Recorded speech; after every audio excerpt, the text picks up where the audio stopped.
Pourquoi papa n'est jamais revenu? Pourquoi la maison est restée vide? Pourquoi ton pagne sent encore les larmes?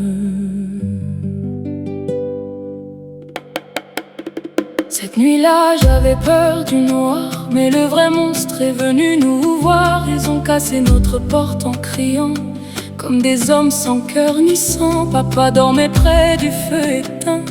Il m'a serré très fort la main, puis les soldats l'ont frappé dehors. Et moi, j'ai entendu son corps, maman criait « Laissez-le vivre !» Mais leurs yeux ne savaient pas sourire, ils ont attaché ses deux poignets comme un animal qu'on vendait. Depuis cette nuit sans lune, le silence habite notre case, même le vent ne chante plus. Depuis que papa a disparu, maman pleure tous les soirs devant la porte jusqu'au noir. Elle garde encore le vieux pagne de papa, comme s'il revenait ici-bas. Moi je grandis sans savoir, sans ses conseils, sans ses bras. Et quand j'entends les tambours la nuit, j'ai l'impression que papa me crie.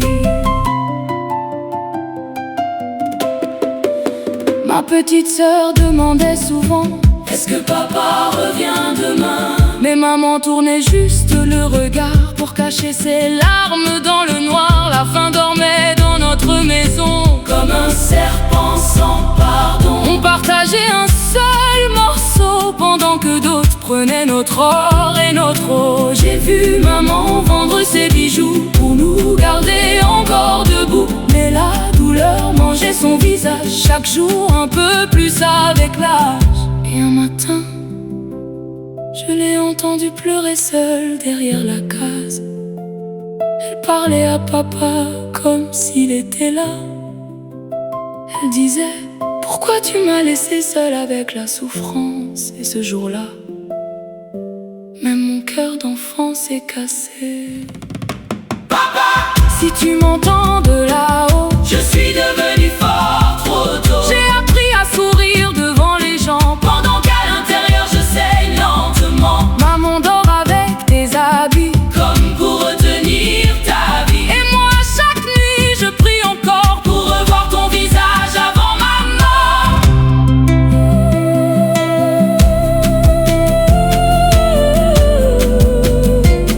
Dans certaines maisons africaines, le silence n'est pas du calme. C'est une famille qui attend encore quelqu'un qui ne reviendra jamais.